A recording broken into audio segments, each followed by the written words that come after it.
world there are so many different kinds of people, so many different stages of development. Does this matter? Matter to whom? To the seeker or to the people? In their development. In other words, there are some people who have reached a certain stage of development, and the ego has perhaps served a certain function.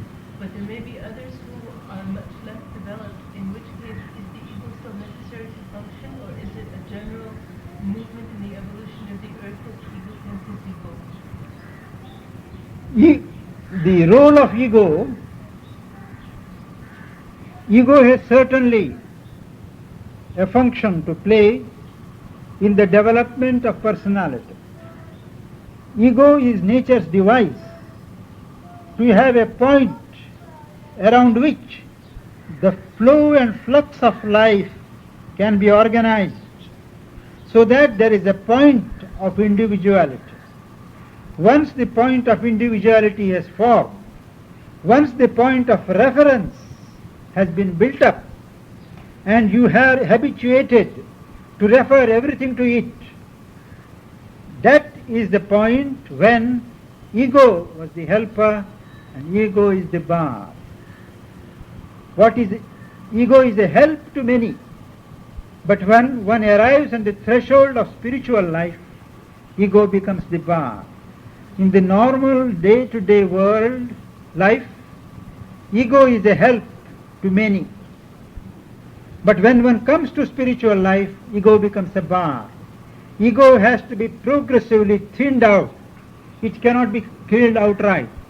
It has to be gradually thinned out so that it just disappears. And after all, the ego is only a deputy.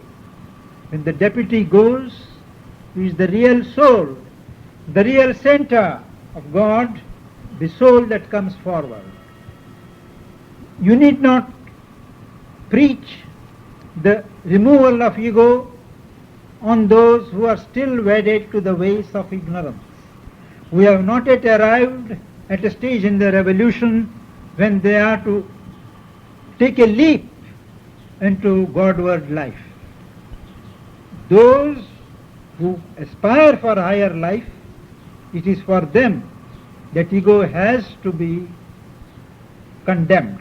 For a politician, for a military commander, for a surgeon who does operations, a certain self-confidence, a certain egoistic self-regard is an instrumentation that nature develops and through which it acts. Even the divine acts through the ego of certain instruments, as long as they can serve only from that level.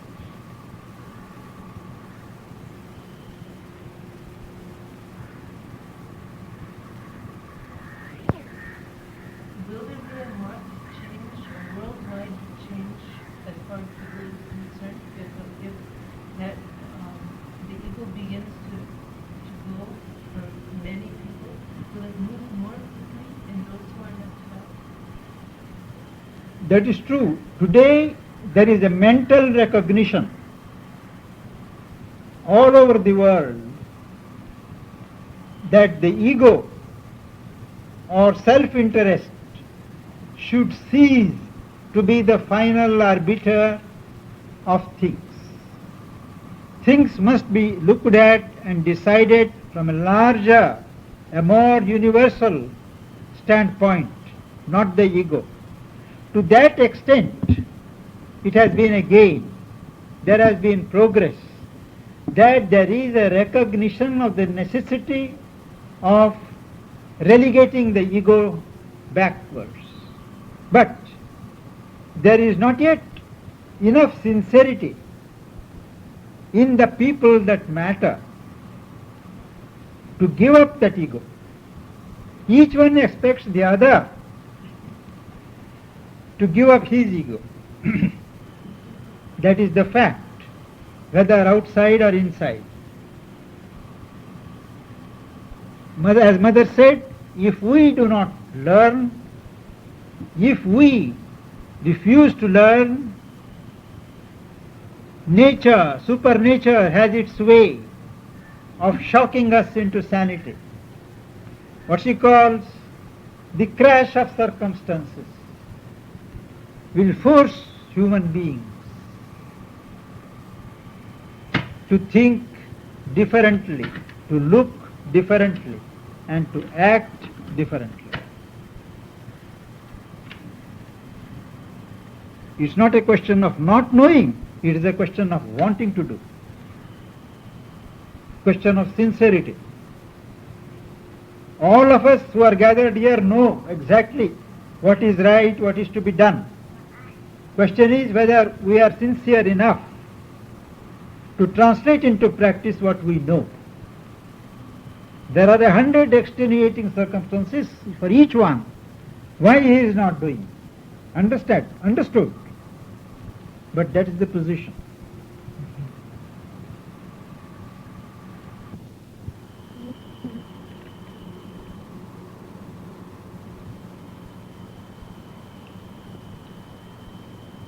We have seen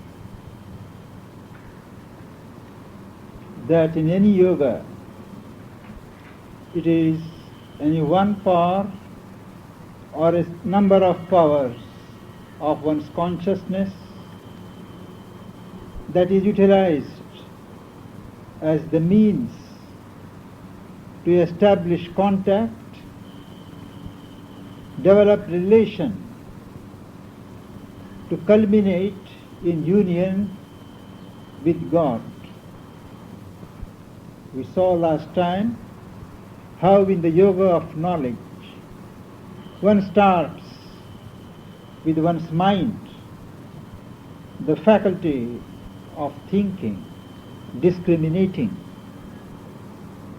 In the yoga of works, one starts with will, the will to consecrate, the will to unite one's own will with the divine will and work as its instrument.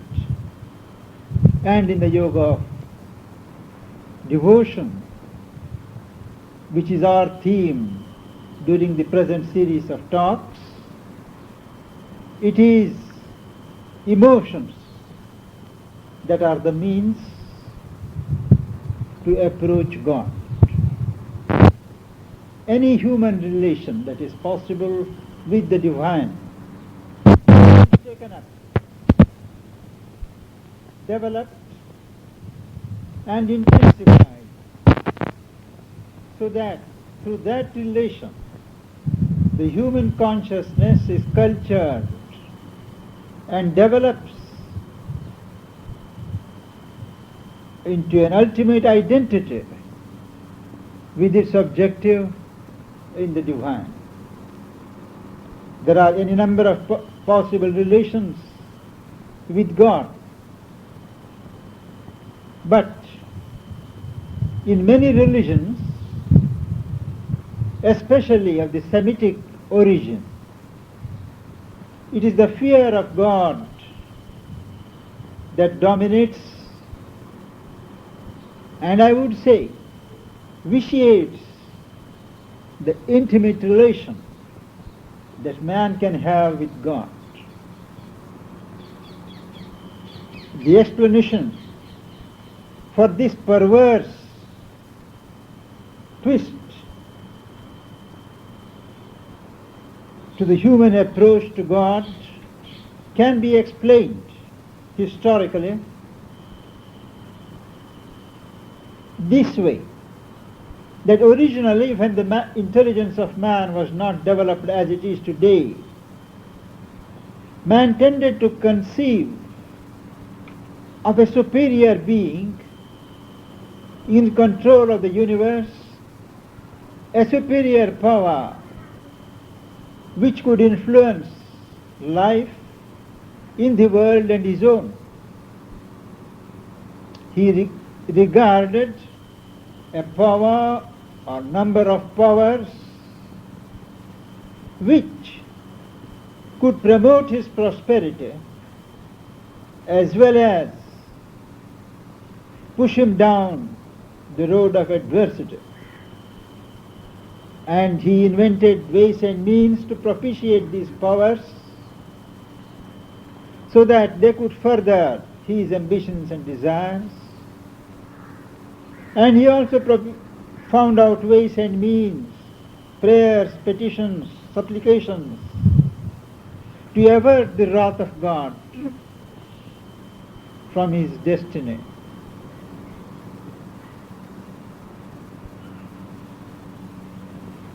In the Indian approach, this element of fear is largely absent.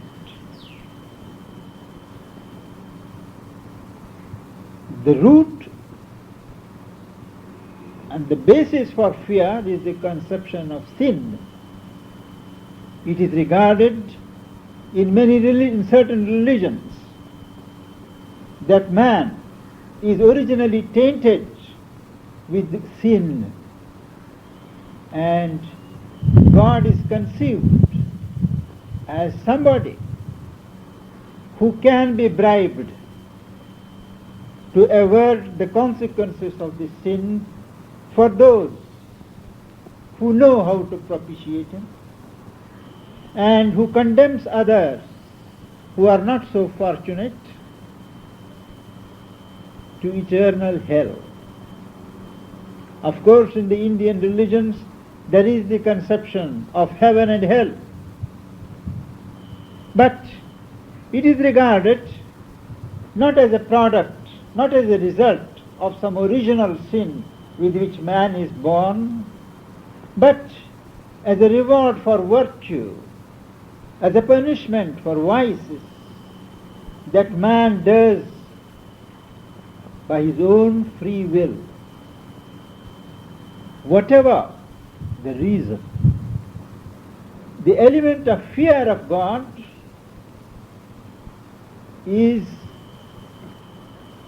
one of those hostile intrusions in the cosmic scheme. I remember Mother saying somewhere that fear is totally alien to the divine intention, even as falsehood was not originally foreseen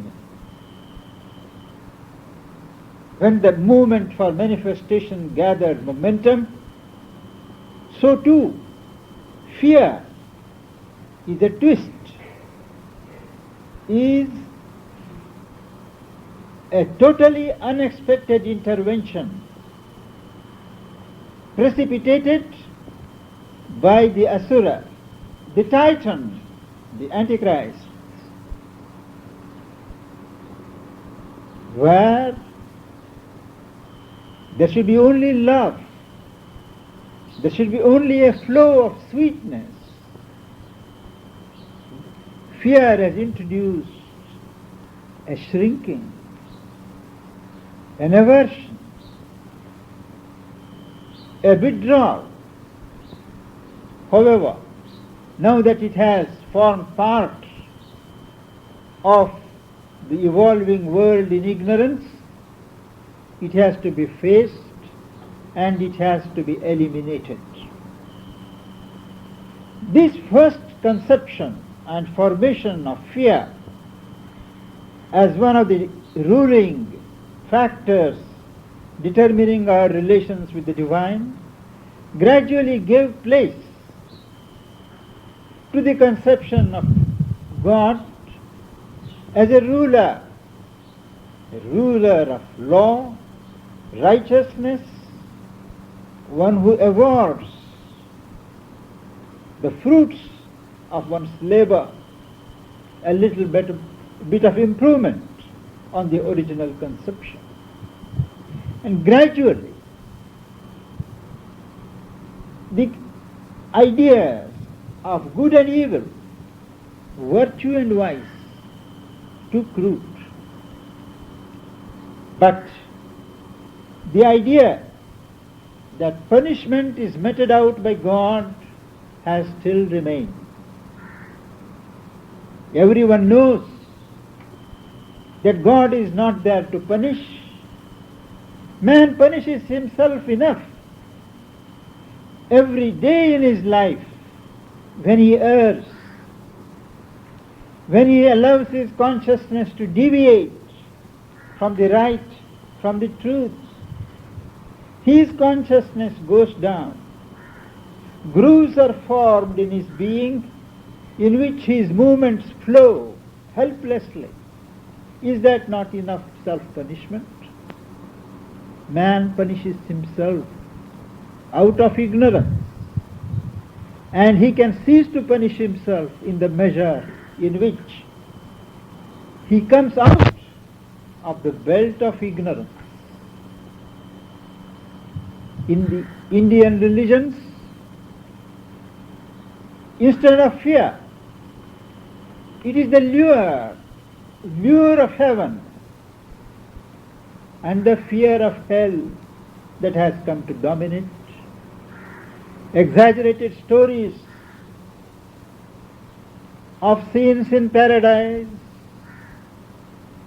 of the fires of hell, have worked havoc in the natural growth of the human soul in the East.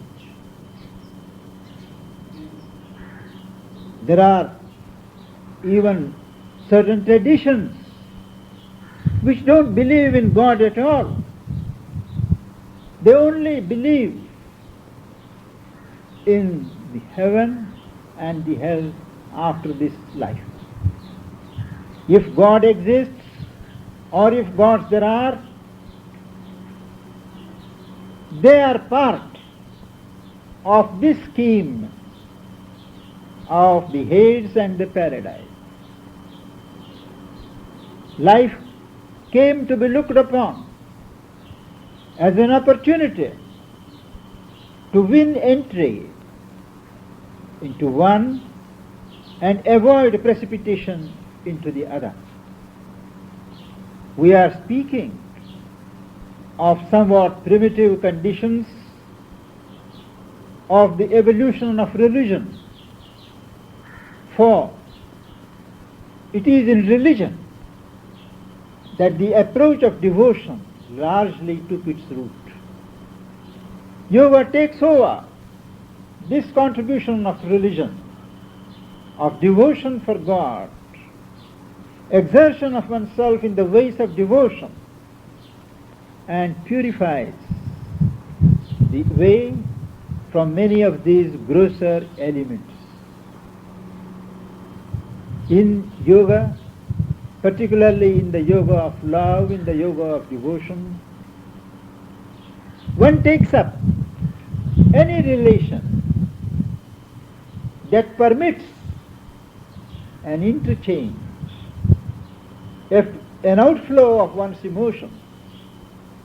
One conceives of the divine, the fatherhood of love, one who protects, one who saves, one to whom one can trust, and one approaches with the devotion and the love of a child. Closely allied to the conception of the fatherhood of God is the motherhood of the divine. The divine is conceived and experienced and realized as the mother, the divine mother soul, the divine creatrix of all, to whom the child soul approaches for succor, for nourishment, for growth, for acceptance of its love, for taking the warmth of her bosom. And Sri Aurobindo describes that the mother soul wishes it so, wishes that the child approaches it for whatever reason, whether the reason is spiritual, religious, ethical, or what is called mundane. The Divine Mother welcomes the child, takes it as an opportunity to pour out her heart of love on the child. That is the essence of the relation of the Divine Mother, the motherhood of God, and the childhood of the human soul. The Divine is also looked upon as the helper, as the friend to whom one looks up, on whom one relies. After all, somewhere the Mother has said, is not the Divine only your best friend? Who does not ask you to be other than what you are, and still wishes you to arrive at the utmost fulfillment of which you are capable? The Divine as a friend. There is a certain basis of equality which is foreign to many religions. It is in yoga and in certain Eastern religions based upon love that one approaches God on terms of equality, as a friend, as a comrade, throws off all inhibitions and has dealings. No doubt, when one deals with the Divine, when one deals with the Divine in embodiment as a friend, there is always the great danger of the human relation of friendship covering it up. That danger is always there in any relation with the Divine, of the vital covering up. But it is specially so when one meets the Divine on the basis of friendship. Doubtless, most of you have read the Gita and have read how the Prince Arjuna, who was the companion of Lord Krishna, the charioteer of the human soul, he moved with him on utmost terms of friendship and equality. And the legend runs that when he was discoursing to him on the battlefield, when Arjuna lost his nerve and conjured up severe visions why he should not fight, and the Lord counselled why he should fight, Krishna asked him, how am I to believe that you are the Lord and you are not Krishna, my friend? May I see your cosmic form? He said, yes. And he said, but you can't see with your physical eye my cosmic form. And he gives him the inner eye, the divine eye, which can stand and see the divine vision that is being revealed to him. Once the eye opens, he stands and sees 1,000-armed, 1,000-headed cosmic person ranging from the heavens, from the skies to the ground, spread everywhere. He sees the millions of soldiers who are standing for the battle, already dead, passing through his mouth, being masticated by his teeth, blood flowing on all sides. He sees all the past rishis and sages and kings and monarchs passing through his mouth. This is the cosmic mouth of manifestation. And he is staggered. He realizes suddenly how he has lightly treated Krishna. He awakes to the enormity of the fault that he has committed. And he is overcome. A hero that he was, he is overcome by the utmost humility.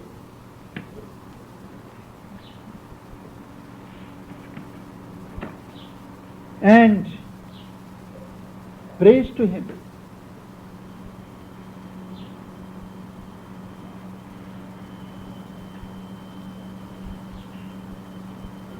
Praise to him. First I will say in his words before translating them in English for you. He says, Namo purastadata prishtatasya namostute sarvataya sarva anantavirya amitavikramasvam sarvam samapnoshi tatosi sarva sakheti matva prasabham yaduktam he Krishna he Yadava he sakheti ajanata mahimanam tavedam maya pramadat pranayena vapi yacchavaha sarthamasat kutosi viharashayasana bhojaneshu yeko tavapyachyutatvat samaksho takshamaye tvam ahamaprameyo pitasi lokasya characharasya tvamasya pujasya gurorgariyan na tvatsamosyabhyadika kutonyo lokatrayepya pratima prabhava tasmat pranamya pranidhaya kayam prasadaye tvam ahamishamidhyam piteva putrasya sakheva sakhyo priya priyaya arhati deva sodhu.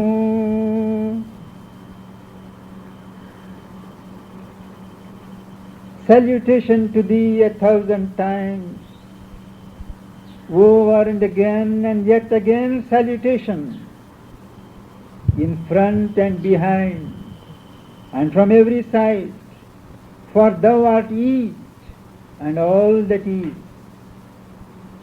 infinite in might, immeasurable in strength of action, thou pervadest all, everyone. For what I have spoken to thee, in rash vehemence, thinking of thee only as my human friend and companion, O Krishna, O Yadava, O comrade, not knowing this thy greatness, in negligent error or in love, and for whatsoever disrespect was shown by me to thee in jest, at play, on the couch and the seat and in the banquet, alone or in thy presence, O faultless one, I pray forgiveness from thee, the immeasurable. Thou art the Father of all this world of the moving and unmoving. Thou art one to be worshipped and the most solemn object of veneration. None is equal to thee. How then another greater in all the three worlds? O incomparable in might. This is a classic description of the possibility of human relation wailing when the divine relation is being formed. As the relations are being formed, it expresses itself in various ways. In Indian scriptures, there are 9 different ways in which one's devotion is expressed, one's love for God grows, and they are: first, hearing of the glory of God, constantly listening.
Then singing, chanting.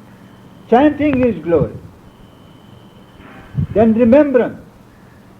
Remembrance of the Lord, not only during the period when one worships, but even at other times. Then service. Service of God. God in Himself and God in the world. Adoration. The act, the ritual of adoration, salutation, means much more than the physical bringing of palms together. It means the assembling of all the life energies, the mental and the emotional energies, and focusing them in a gesture of greeting and surrender to the Lord. Then obedience. Obedience to the will of God. Sakyam. Comradeship, just as we spoke just now, and a full, unreserved surrender. These are the 9 progressive steps in which the Indian scriptures envisage the progress of the devotee.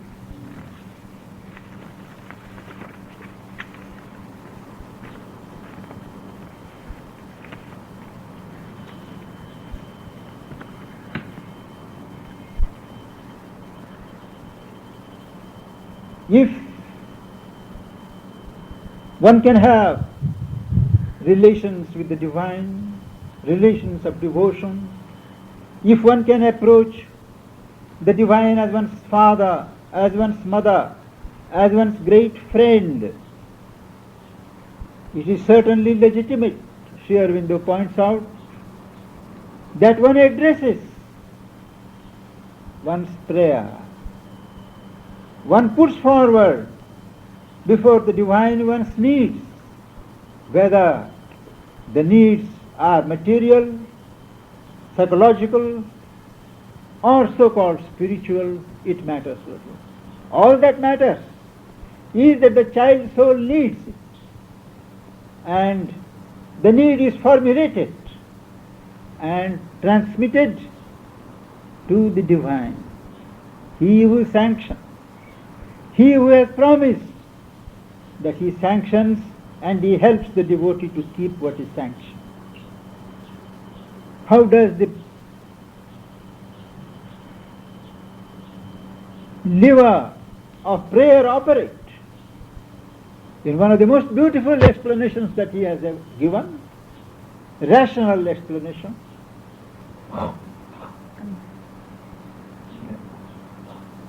Sri Aurobindo points out that while it is true that there is a universal or a transcendental will presiding over the creation, concerned with its own large, massive objectives, it is also true that it is not a mechanical, lifeless will. It is a personal will taking account, at any rate as far as human affairs are concerned, with the human will, the human aspiration, and the human faith. Aspiration, faith, and will from the human end can move the supreme will in its own favor. Of course, it is left to the wisdom of the higher will how it will respond. But the possibility and the certainty is there that it is possible by prayer to move the supreme will in one's favor. How that will act and fulfill itself is another matter. It may or may not correspond with what we expect it to do. But the fact remains that our will, our prayer, has a certain effect of pull on the supreme will. In course of number of explanations in Savitri, Sri Aurobindo points out that when one prays sincerely, linking one's soul with the divine through prayer. He says, a magic leverage suddenly is caught that moves the veiled, ineffable, timeless will. And in another place, a prayer, a master act, a king idea can link man's strength to a transcendent force. Not that all prayers are answered. We ourselves do not know what is ultimately good for us. That is why he observes somewhere else, heaven's wiser love rejects the mortal's prayer. Prayer is a powerful means of linking the human consciousness with the divine consciousness. Though we have had hundreds of occasions here where for over 5 decades we had opportunities to contact the divine in human embodiment by means of prayer. Our prayer never had to be transmitted through pen and paper. It was enough that a prayer rose here in the heart for the mother to take cognizance of it wherever she was, in whatever work she was engaged. We have seen her when she was signing documents, answering letters, suddenly halt for a second and then continue. She explained that someone called. It may be a call from Greece, it may be a call from somebody in the ashram, it may be somebody in a hospital bed, but the call would reach her. And she also explained that whether her frontal consciousness took cognizance of it or not, the subliminal, the larger consciousness that had embodied itself in her always took instant recognition, cognition, and responded. Prayer is an essential ingredient of the way of love. We have discuss the fatherhood of God, the motherhood of the divine as a friend. These are all various gradations. And the highest relation that it is possible for man to forge with God is one of love, utter love.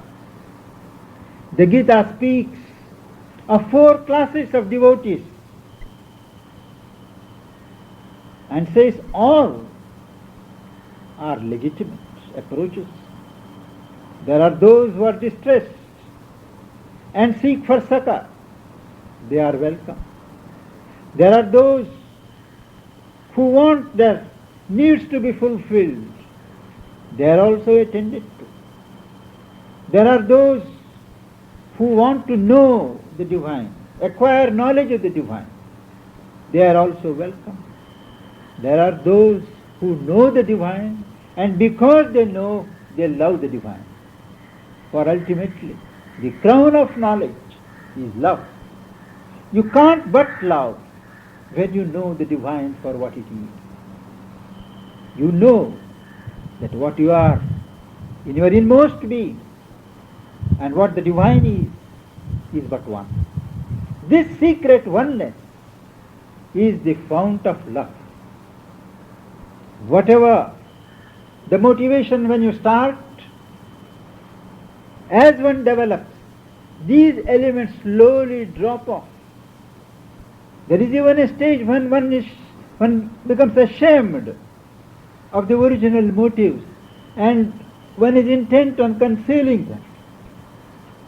And love grows for its own sake. The lures of paradise, whether on earth or in heaven, they do not last long. One does not seek the divine to get salvation even, but only to love more and still more. There are 1 or 2 celebrated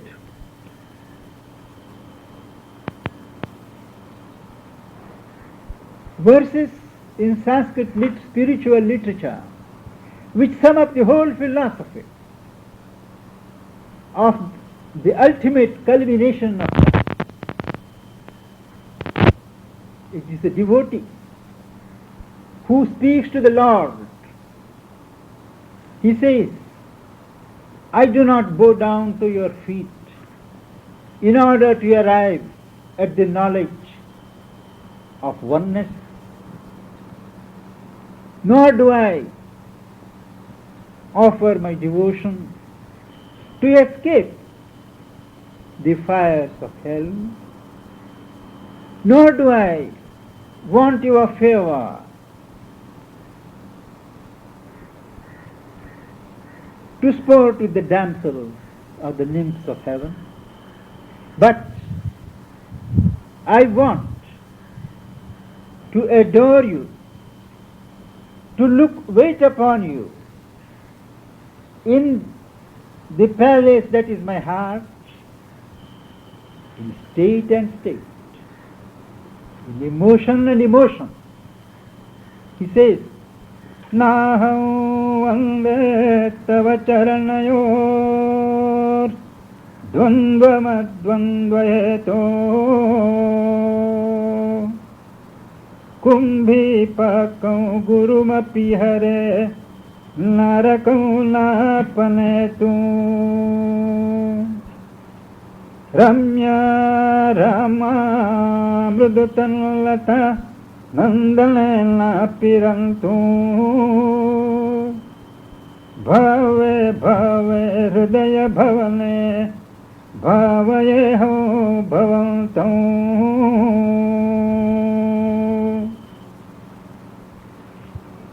How does such a man who has no other interest except the love of God lead his existence?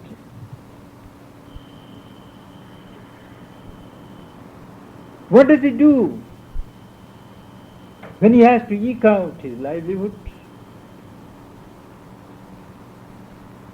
famous teacher who had realized the divine while living. In a memorable verse, he says,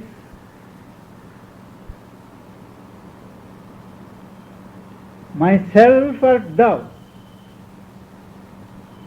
my intelligence is thy spouse, my energies, my life energies are thy attendants, my body is thy home. All the enjoyments that I have in life, they are thy worship, and my sleep is my tranced concentration upon thee. My walk is circumambulation, going round and round. All my words and speech are thy praise. Whatever work I do, whatever action I do, all that, O Lord, is thy adoration. Atma tvau girijamate parijana prana shariro gruho pujate vishayopaboga rachana nidra samadhi sthiti sanchara padayo pradakshina vidhe stotrani sarva gira yat yat karma karomi tat tadakhilam shambho tavaradhanam.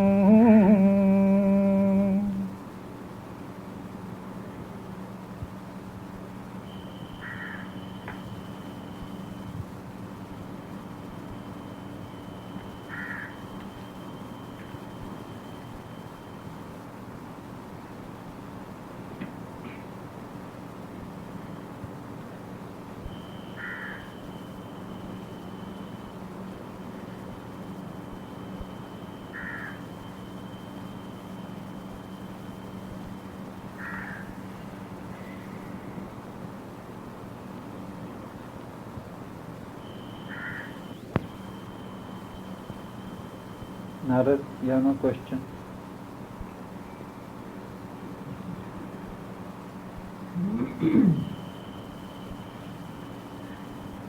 Hard to break the spell with a question, but there is one.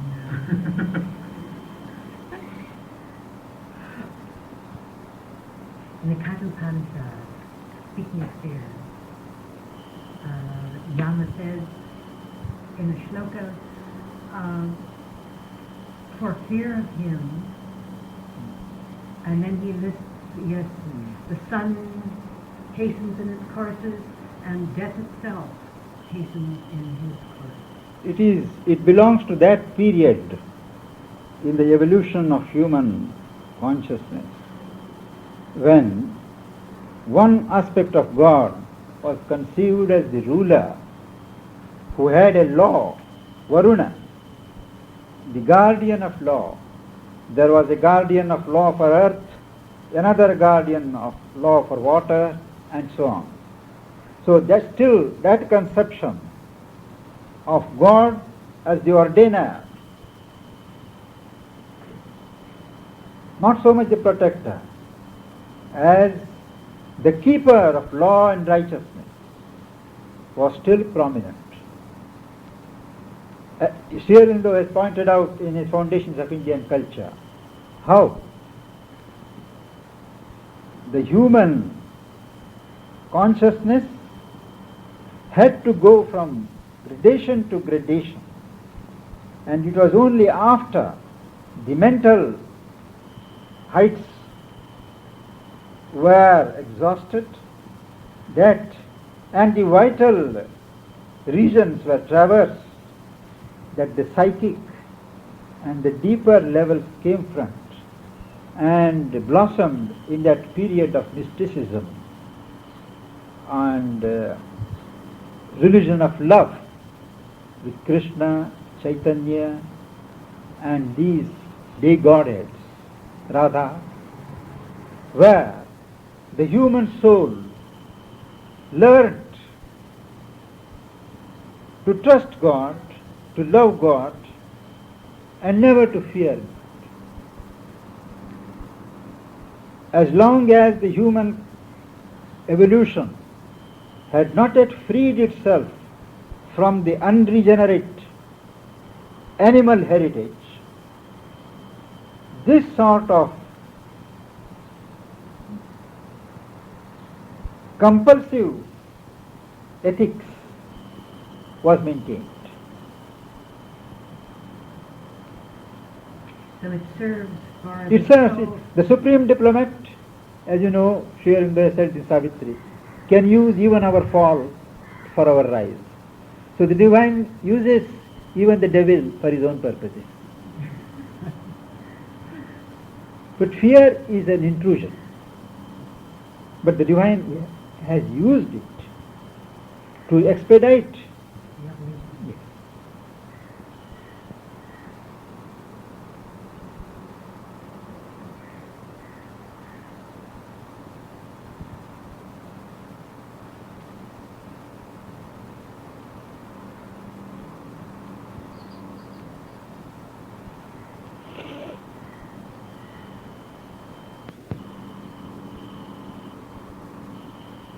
Incidentally, your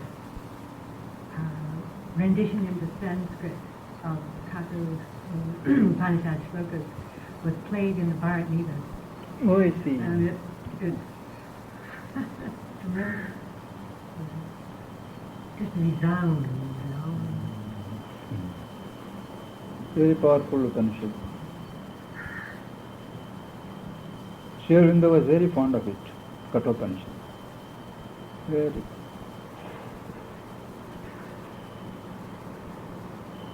He has quoted verses from there in so many places. In the future poetry, in the foundation, particularly in the earlier writings also.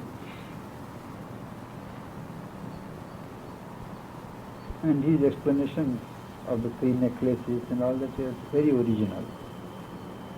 They give a clue to what otherwise turns out to be a prosaic legend.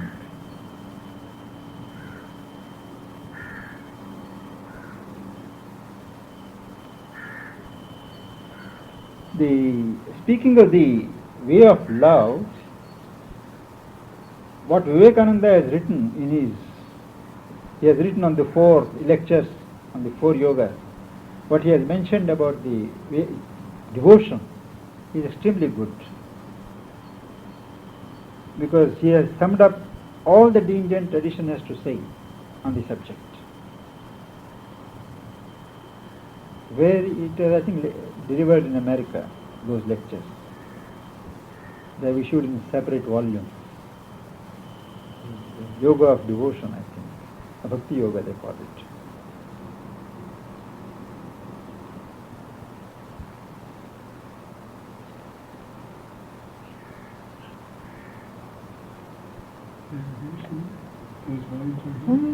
The library.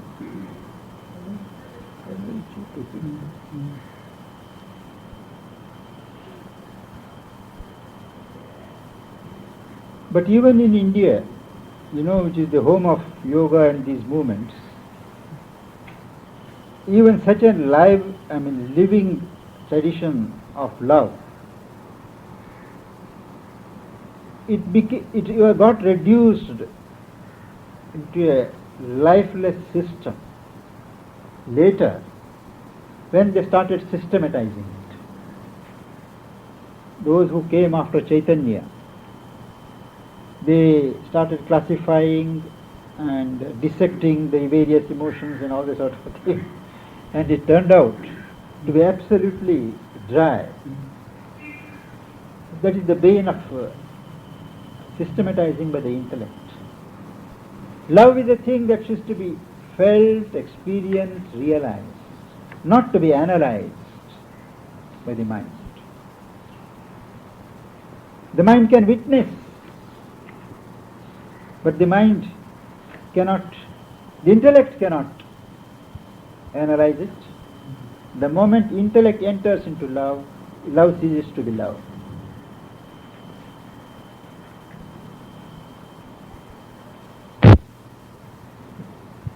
There is always a search for motivation.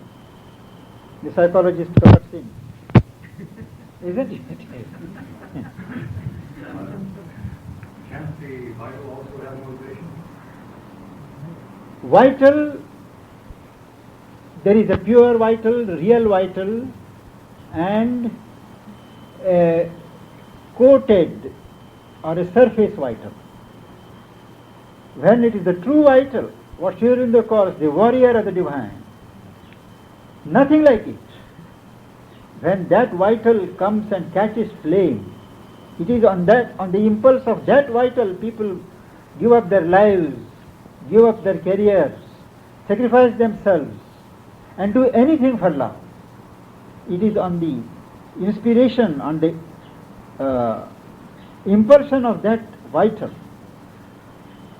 Love derives its full strength for manifestation when the vital participates in it. But can't the love be expressed in the intellect too?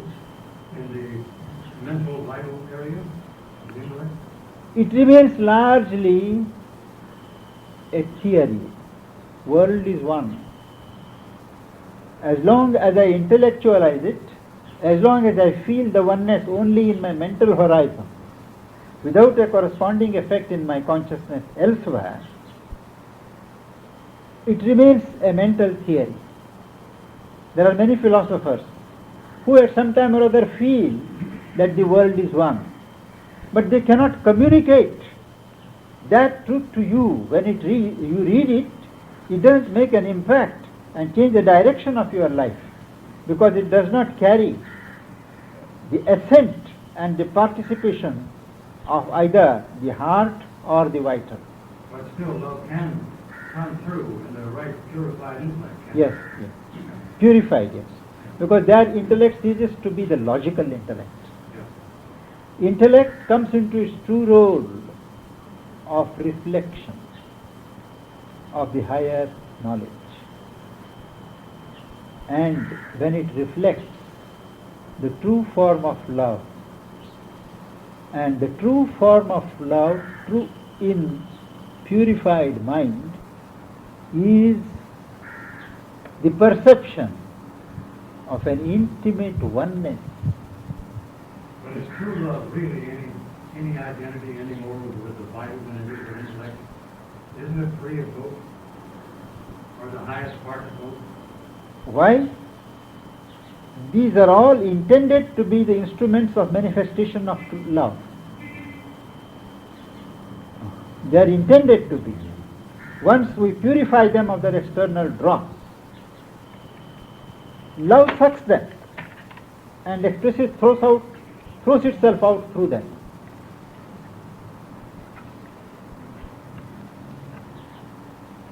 The love that Christ released, for instance, Jesus Christ released on the earth, it expressed itself at all levels of his being. His mind, his heart, his vitality, even his physical, through healing. It was the power of love that healed. There was no magic or miracle mongering in it, whatever the interpretation. It was the love that brings out wholeness. Wholeness is healing. What really is love is really no more a friend of vital than it is intellect, though, is it? In the true sense.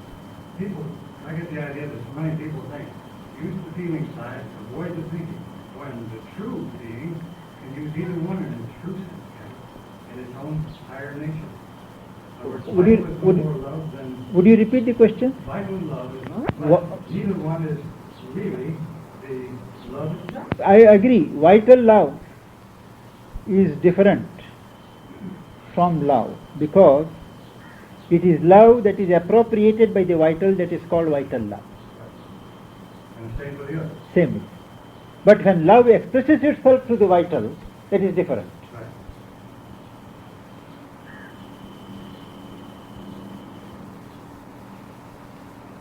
I wanted to share an idea with you all friends, and that is after 3 or 4 weeks, by which time we shall be completing the yoga of love, we come to the yoga of self-perfection. That's a bit heavy, and I think to take up a chapter every week may be a little strenuous. So if you all agree, we shall have it this way, that 1 week we have yoga of self-perfection, and the next we take the teachings of the mother, theme by theme, not any book, dreams, experiences, transformation, that way, so that there is a variety, and we each will help the other. Think so. After we complete this, till then we will take, every week we will have 1 chapter.